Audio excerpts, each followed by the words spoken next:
welcome to the How to Learn Anything course from Plato University, where you're going to learn the science-based tools of pro learners to accelerate your learning, remember more, and master any hard skills. These are the secret techniques they didn't tell you in school.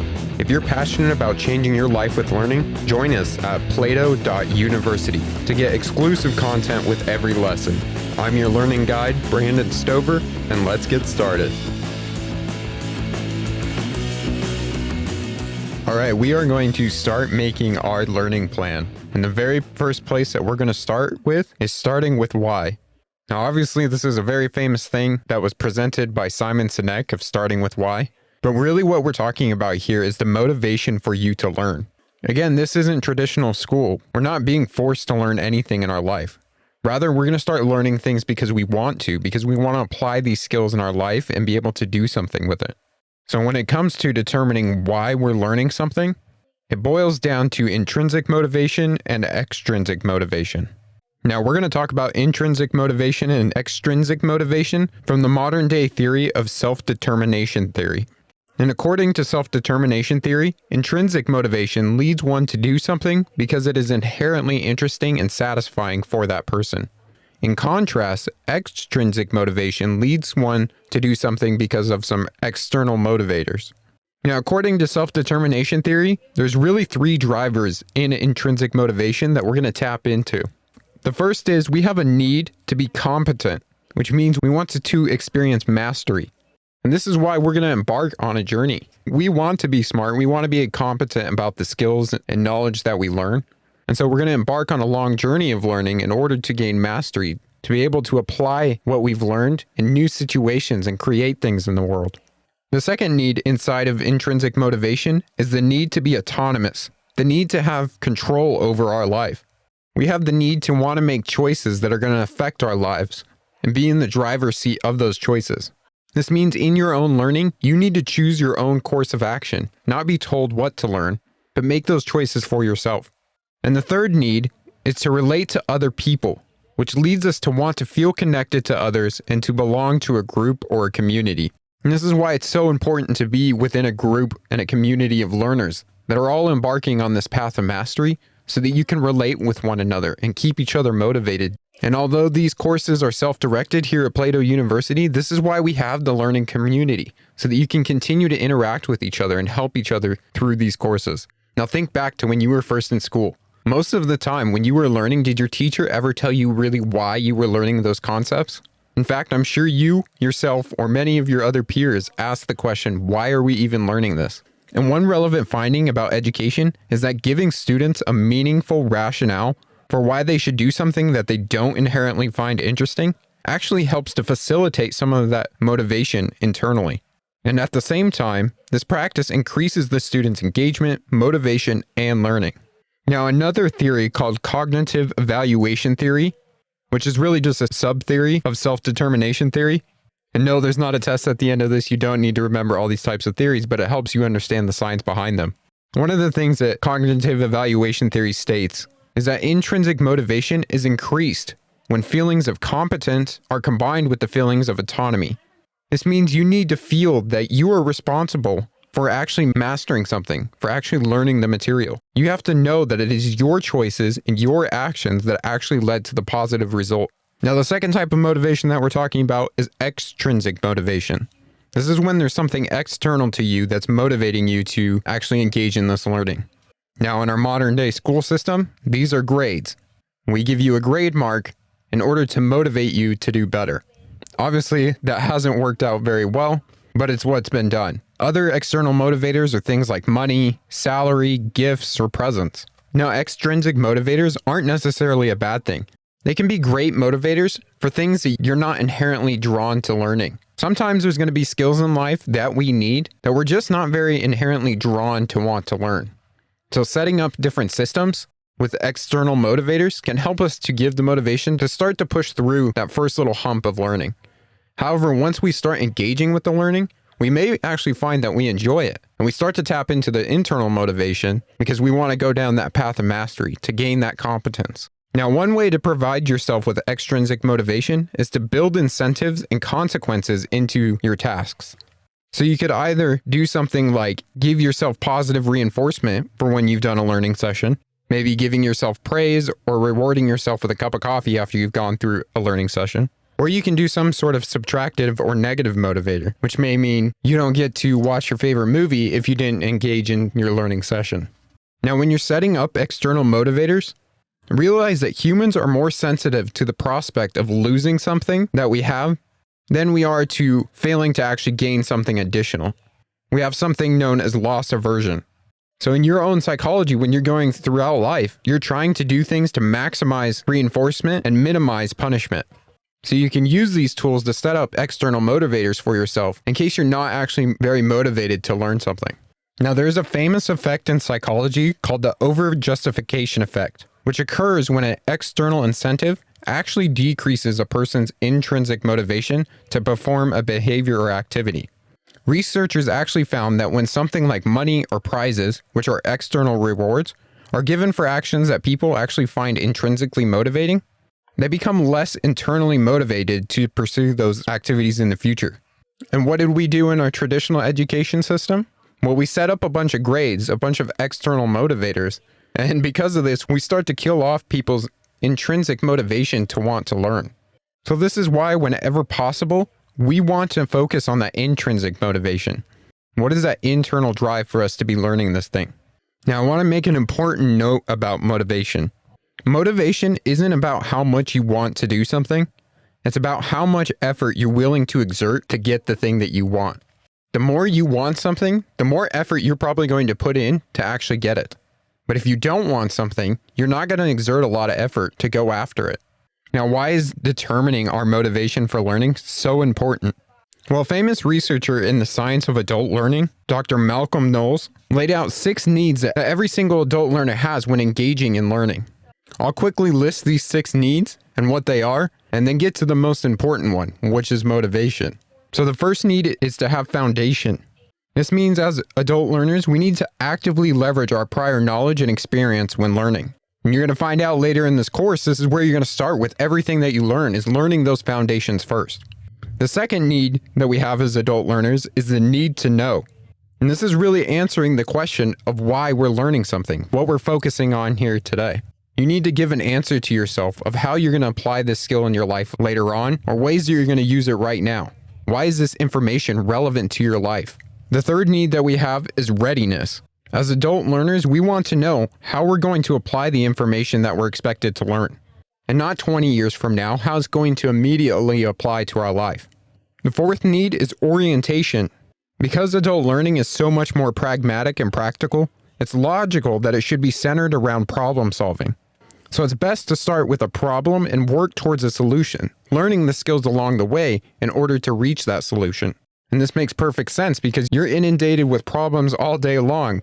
And my guess is that you're doing things like Googling how to fix something, maybe watching a quick YouTube video, reading a book, trying to figure out how to solve the problems that you have going on in your life. This is one reason why at Plato University, we extend this problem beyond yourself into the larger global issues. We know that your brain is wired to want to solve problems. So why not try and solve the problems that everyone in the world is facing? The fifth need is self-concept. Alongside the importance of prior experience and practical application, adult learners need to be involved in the planning of their own learning. And that's exactly what this course is all about. We're trying to give you self-concept about your learning. Remember, you need to have choice in your own learning, have that autonomy. And that's why we're giving you the tools to take back control of your own learning. Now, the final need, related to everything we've talked about, is motivation. What is going to motivate you to put the effort in to actually learn this skill or concept? Now, we took this idea of adult learning theory and combined it all together at Plato University. And this means we're helping students understand themselves, their purpose, and aligning their education to that. Now, I want to talk about one of the most powerful motivators that I believe any person has. And that's the idea of having a purpose in their life. Now, the definition of purpose that I like to use comes from Dr. Bill Damon at Stanford University, which states that purpose is something that's meaningful to the self and consequential to the world. That means when we engage in our purpose, we're doing something that's going to better us and also the world at large. We're helping to solve our own problems and the world. So when you think about the things that you're engaging in, how does this benefit you and the others around you? And this is why at Plato University, we're taking the things that you're most passionate about, that you have interests in, that you're intrinsically motivated to want to do, and combining that with some of the world's largest issues. We're helping you to develop a sense of purpose because you're doing things that light you up and also help everyone around you. We're helping you to understand yourself, your purpose, and aligning your education to that. All the skills and knowledge that you're going to gain when you're learning is going to help you fulfill your purpose, to help you do those things that are intrinsically motivating to you and help all of those around you. Now, as we mentioned before, it's important to put your learning into context by defining how it fits into your everyday life. Only after establishing the why should you move on to how you're learning, the method, and what you're learning, the subject matter. It turns out most people learn better when they understand why first. By tapping into our intrinsic curiosity and internal motivation, our brain becomes aligned with the idea and ripe for learning. Once you've started with why, you prime your brain to receive the how and what. Imagine being given a single piece of a 1,000-piece jigsaw puzzle and being asked, where does it fit? You would have no idea where to start. But now imagine the edges of the puzzle have been defined for you and you're told what the puzzle is a picture of. You now have a context and are far more likely to be able to build on it and start filling that puzzle. It's the same thing with learning. We're defining why we're doing this so that we can start to fill in the how and what into that context. Now let's discuss how we can discover our motivators and set up things both in internal motivation and external motivation. Let's first discuss internal motivation. Here are some questions I encourage you to spend time considering before diving into any learning project. The first is answering, why am I learning this information? And how and when will I actually use it? You can see by answering this, we're already checking off some of doctrinal's requirements. But beyond that, it also helps us determine just what we're going to focus on in the first place. The second thing you can do when focusing on the internal motivation is finding the value in what you're learning for you. And you can do this for even things that you don't necessarily want to learn. And you can do this by reframing the perception of what you're learning. One way to reframe your perception of a learning task is to make a list of all the benefits you can think of. If you can take the time to compile reasons, ideas may emerge that you hadn't thought of before, and this can motivate you even further. Your list can include how the task moves you closer to your goals. For example, if you want to earn a certificate in project management, you might think, doing this homework or project will move me closer to that certificate. Not doing this homework will move me away from that certificate. The other thing that we mentioned before to increase that internal motivation is by reminding yourself of the journey of mastery. You need to experience progress when you're learning. So as you work towards mastery, your studies should fall in the doable but with effort range. You can grow frustrated if the task is too hard and lose motivation to do it. But if things are too easy, you'll also lose motivation because you become bored. So you need to be right in that Goldilocks zone where it's just a little bit past what you're able to do. And this will drive you to want to overcome that challenge, to overcome that difficulty and get better at what you're doing. And the last thing you can do is set goals for yourself, both long-term and process goals. And we'll go specifically into what those are in some of the later lessons, but just think about the goals in your own life. How does the things that you're going to learn fit with those goals? How are they going to help you reach those goals? All of these are internal motivators. Now let's talk about a few external motivators that we can use. Remember, external motivators aren't bad.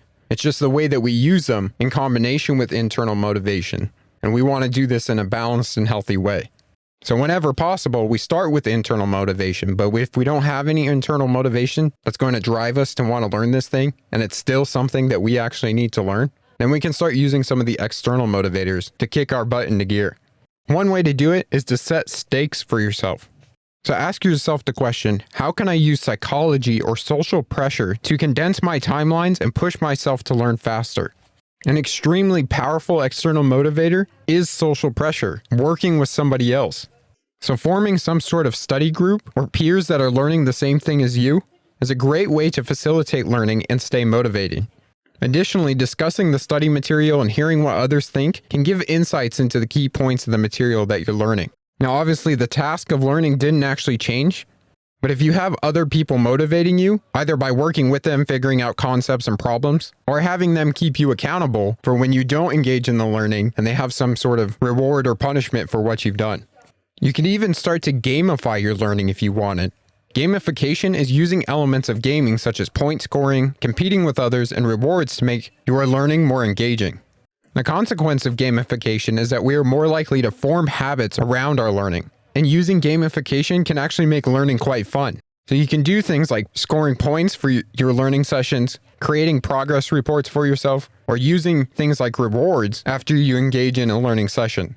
Now, one thing about external rewards, if you're using this for learning, you actually want to use random intermittent reward. And this is something that was presented by Andrew Huberman at Stanford University. See, the neural circuits that control rewards are closely tethered to circuits that control motivation and the desire to pursue things, including learning.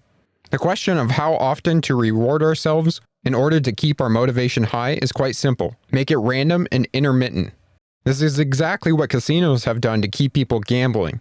See, when rewards are predictable, they start to lose their motivational impact quickly. They're not as exciting. Now, the final tactic that I want to share with you in answering the question of why you are learning and what that implies for how you should approach your learning projects is the expert interview method. And the expert interview method means that you go and talk to people who have already achieved what you want to achieve. They're already masters at the thing that you want to learn. So for example, let's say you want to be a successful architect. In this case, you probably need to master the design skills. Well, before you get started, you could actually go talk to some successful architects and help you get a sense of whether the things that you want to learn are actually going to help you reach your goals. And finding these type of people isn't that hard. If your goal is career related, just look for the people that have the career that you want and send them an email. You can even use Twitter or LinkedIn to reach out to these people. If your goal is related to some other type of skill, you could search online forums or other communities that have people that have learned the thing that you want to learn. Now, reaching out and setting up a meeting with an expert isn't hard either. It can seem scary and a lot of people shy away from it because of a fear of being rejected, ignored, or even yelled at because you want to ask for this person's time. However, this actually doesn't happen. Most experts are more than willing to offer advice and are flattered by the thought that someone wants to learn from their experience. The key is to write a simple, to-the-point email explaining why you're reaching out to them and asking if they could spare 10 or 15 minutes to answer some simple questions. We're not asking for more than 15 minutes or some type of ongoing mentor relationship. Doing this can help you get a greater sense of why you're learning something and possibly good directions about the way you're going to approach your learning, which we'll cover in the rest of making this plan. So our activity today is just to determine why you want to learn. You could start even with this course. Why did you start taking this course? What was it that drawn you to want to learn better? Then start looking at the other skills or knowledge sets that you want to learn. Why is it that you want to learn those things? Start going through those internal and external motivators and figuring out why the time is now for you to learn those things. Thank you for taking the How to Learn Anything course. To get everything you need to become a pro learner, including advanced resources, personal coaching, and a community of passionate learners just like you, then visit plato.university/courses/learning and join us for free. Again, that's plato.university/courses/learning. This course was produced by Plato University, where students turn passions into purpose and learn skills to change the world. Learn more at plato.university.